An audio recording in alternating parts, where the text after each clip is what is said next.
नमस्कार. राज्याच्या राजकारणातली सगळ्यात मोठी आणि महत्त्वाची बातमी समोर येते आहे ती म्हणजेच प्रहार जनशक्ती पक्षाचे नेते बच्चू कडू यांचा शिवसेनेत प्रवेश निश्चित झाला आहे. महाराष्ट्राच्या राजकारणात विधान परिषद निवडणुकीच्या अनुषंगाने मोठी उलथापालथ पाहायला मिळत आहे.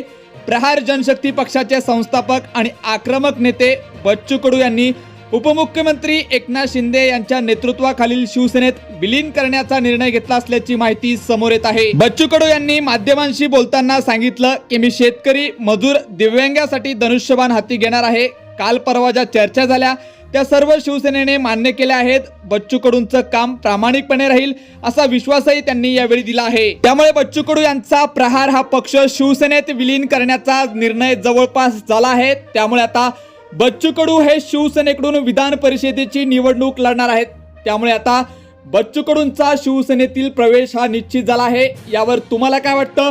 तुमचं मत, तुमची प्रतिक्रिया कमेंटमध्ये सांगायला विसरू नका आणि अशाच व्हिडिओसाठी आपल्या चॅनलला सबस्क्राईब नक्की करा.